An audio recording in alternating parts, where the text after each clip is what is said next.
Hey everyone, welcome back to the channel. It's 94 degrees in Arkansas, and using all my education and training all the way up to the doctoral level, I've calculated that the heat index is about 150 or 160. Now they say feels like it's 98, but I'll tell you it feels like it's a lot hotter. I'm having to drink Gatorade constantly. Today I wanted to show you something out here that I've done right over here. I thought you might be interested in it. I did a little update on my Muscadine irrigation system.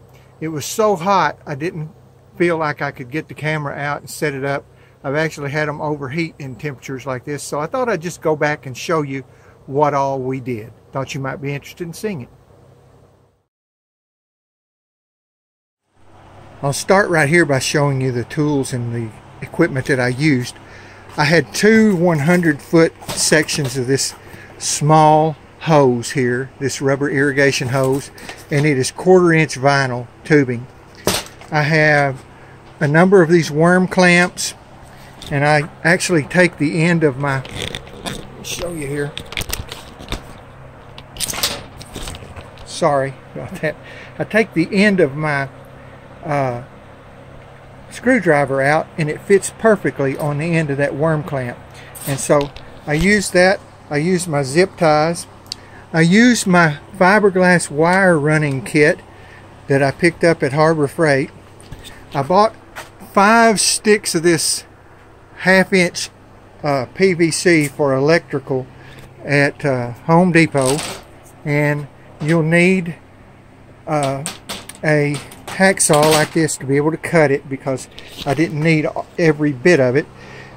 I used some T's, a few little elbows. I used one of these 1/2 gallon per hour drippers for my air root system, and the rest I used a 1 gallon per hour dripper. And let me take you over here and show you what I did. Over here by Teresa's Containers, we have a water line run from the back of the house, and we're able to use it in the summertime. It's not buried very deep, so we have to blow it out when it gets cold in the winter, right before the winter. But I put 2 T's on here, and one I'm actually using to, and that one's leaking a little bit, to provide water to my old system here. It comes up, goes up over this pipe, and see, I'm able to walk under this, comes over here, and then it goes to each one of the rows in these loops. And I run that 1/4-inch vinyl tubing down through there, and I go to all 5 of my rows of muscadines, and I'll show you over here. It comes out like right there, runs down here on this bottom wire, and goes down, and I actually have it coming out right here in a 2 gallon per hour dripper. And right here I have a 1/2 gallon per hour dripper on this pot that I'm air rooting. And I'm doing that because I've lost some and I'm trying to replace them. But each of my vines, and I have 10 vines here, each of them have a dripper going to them. And I run this a couple of hours a day, and it takes care of my muscadines. I don't do it every day. Some days I might skip a day. But I planted 4 Nobles right out here on the outside, the side yard in the front. And I needed a way to be able to irrigate them. And so what I did was I teed off of that one over there, and I did not. I actually put a Y down there, and I have a separate supply coming out right there, coming up over this arch, and this arch right here took 2 of the 10-foot pieces to be able to make it across, so that I had a big enough bow. I need to be able to run the lawnmower under here, and I come out right here, and this is my supply, and this comes and goes right over here, right down to this Noble, and you can see that at a 1 gallon per hour dripper, I'm dripping away. And it's been going about 15 minutes. Comes down IT right here. It comes down and goes into this one. And this one goes up and over. And as you can see, it goes over to my other line of muscadines. And I had some extra, so I just whirled it around the pole. And it comes up here. It comes here and it tees right here. One of them goes down to that vine. You can see it's dripping away. The other one goes right down this line. I decided not to put a second wire. It's easier for me to do the riding lawnmower under here, and I can actually kind of get up under the edge of the wire if I do that. And I'm dripping this one right here, and I'm also air rooting one. And I'm doing that because I really lost this one right here. Even though I'm watering it, I know that vine is dead right there. And I still did it. I guess I could put me a little cut off right here, and that's what I need to do so that I can cut this one off. But when this one air roots, I'll transplant it here about Thanksgiving over here, and I'll have 4 Nobles again. I bought 4, and I know they're patented and you're not supposed to reproduce them like that, but I lost one, and so I feel like I'm not cheating them. One of them died, and so I'm replacing it that way. And so I'm going to have 4 out here that are Nobles, and ultimately I'm going to end up replacing all of those in there. I'll buy enough to replace them with Nobles, because Nobles are sweeter than the varieties that I have in there, the Cowarts, the Supremes, and even the Isons. And so I'm going to replace all of them with these Nobles because we like to juice them. And we found out that Post Winery over at Altus has a muscadine juice that's tremendous, and it tastes so good, and it's all Noble. By the way, look, they're still doing pretty good. They're not quite as brilliant and beautiful as they were, but there's still quite a few of our daylilies that haven't opened yet. Right there's some, and so they'll continue to bloom for probably another week or so, but they're not doing too bad for the late part of June. Let's look over here what Teresa's container garden's doing. There's her cucumbers. Give you a little update on that. There's her sweet potatoes in the containers. Thanks a million to our friend who gave us these tubs to make container gardens from. Randy has hundreds of head of cattle up in the hills, and he goes through these, and so this is a squash right here, and I don't know if Teresa has this. It says kohlrabi, so it's not come up yet. These are peppers right here, and that's kohlrabi, and these are onions that are struggling, and those are bush beans right over there. And we're going to put some contenders in here later this afternoon when it cools off a little bit more. She's thinned out the onions. She did that yesterday, and in fact, here in the greenhouse, she's letting some dry right there, some red and some whites, and so looks like she's got a few right over there as well. So that's what's happening. Oh, by the way, look at her Swiss chard. It's beginning to come back. She loves this aquaponics system, and I'll tell you, it really does a good job. Out here, our sweet potatoes on this left end of this raised bed, they're doing really well. We should get a good harvest out of those. And these ever-bearing strawberries, we're not real sure if they're really ever-bearing because they've stopped bearing and they're not blooming anymore.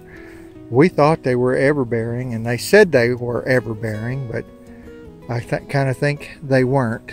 We might have to replace them with some ever-bearings. I put some wire right here around our 5x5 raised bed. You can see that we have some potatoes in there, and some zinnias came up from last year, but these are sunchokes right here, Jerusalem artichokes, and that's what this is supposed to be, is a Jerusalem artichoke bed. And they get so tall that if you don't put some wire up, we didn't do that last year, and they fell out all over the yard, and I was running over them with the lawnmower, and of course that's not going over well with the wife at all. And so I made sure that I put some wire up this year, and they're going to be contained within that bed, and they'll do really well. They haven't bloomed yet. They kind of look like a sunflower whenever they bloom. And of course my raspberries are right down there, and they're doing pretty good. And you can see over the asparagus bed, it's right there in that watering trough, and Teresa's letting it grow this year and establish and get good and strong before we start harvesting off of it. But there's a good sweep right there of the yard and what's happening. We start right here, let you see those. We don't have anything right in through here because we have sewer lines. And so then we go back over, our greenhouse is there, our hoop house is there on the raised bed, and all of those we're catching. By the way, we're catching water off the roof right down there, rainwater. We're catching rainwater right there so that we can use that on these plants. There's my Muscadine vineyard, and right here is our zinnia bed in all of its glory, not doing very well. I don't know what we're going to have to do. We transplanted those, and so I'm guessing we're going to actually have to go in there and just seed it and do some things and see what happens. Then way over here behind my trailers are our compost bins, where we're developing free compost. Everything out of the garden, everything that we grow gets put in these compost bins, and they smell and they really start working. And this is last year's, and it's died down. You can see about 1.5 feet, almost 2 foot. And this is this year's, and it's full, and we're still putting things on it. And when we finish this season, we'll leave that one alone for about 2 or 3 years and just let it turn into black gold. And there's the old garden. We've let it grow up, and that is some type of kale that she has out there, and that hasn't bolted. It has done great all year. But I thought I'd show you one last thing before I finish, and for all you hunters like me, how you can get some free food plot seed. And you say, how do you do that? Well, what we've done is all of our Russian red kale, see those seed pods? All the Russian red kale we let go to seed, and we didn't pull it up. We let it dry, and I need to get back in here and pick this right in here. It looks like I missed this right outside the end of the bed there. And you pick that and put it in a bag like I have right over here on the end of my trailer, and you let it sit, let it dry out, and I try to keep the bag open. And you can smell that. That's strong. If you had smell-o-vision, you'd tell that that's real strong, and it smells like green plant material that's dying back, because some of it was still a little bit green. And that will see if I can show you. All those little pods are full of black seeds. See them? And what I'll do is I'll take that up to the food plot up at Dogwood Trace. Get that back in there good. And I will spread that out this fall. I'll take it out and I'll take them out of the bag. I'll rub them between my fingers and I will literally plant that in the food plot.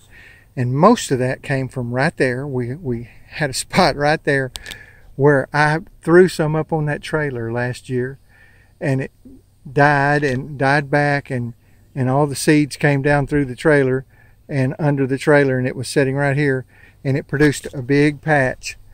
And we had them there, and we had them in the end of this bed right here. And the other day I pulled them up and we got them out of the bed so that we can use it again. But I put them all in that bag, and we're going to have some free seed for the food plot. So that is what has been happening here on the place the last day or two. And it has cooled off a little bit, thank God for that. The clouds have come out and it's nowhere near as bad as it was. I'll tell you, it has been tough. And I was just kidding about the heat index, but you know, whenever it's hot and you're sweltering and you think it's 150, it really is bad. Yesterday we worked on the tractor, and I'll have a video coming out about that. We worked on the loader, trying to get it fixed, and come to find out that loader must have come off of a tractor. Mine's a 70 model, and I bought it from a guy who had a 69 model, and he said it would bolt right up and fit right up, and it's about 2 inches too short for my tractor. My tractor's about 2 inches longer from the front mount to the back mounts under the back wheels, and so I'm going to have to take them off and extend them before we can get it to work. But I'll put together a video on that entire process, and my high school buddy Jackie came over and helped me almost 3 hours yesterday, and we worked on that. So that's what's happening around the Vickers Ranch these last few days. Thanks for coming along with us. Hey, do us a favor. Make a comment. Let us know how it is in your world. What do you think about my new watering system? It works really well. Would you have done something different? I'd really appreciate some hints on that. And how is your garden going? How are things going in your world? Hit the like button. Subscribe if you haven't. And share this with someone who can benefit, because I know that there are other people who are working on muscadines and doing things like that who could really benefit by knowing about this drip irrigation system. Let me tell you, they like water, they like their feet wet, and they produce better whenever you give them water all through the growing season. Thanks again. God bless you and have a great day.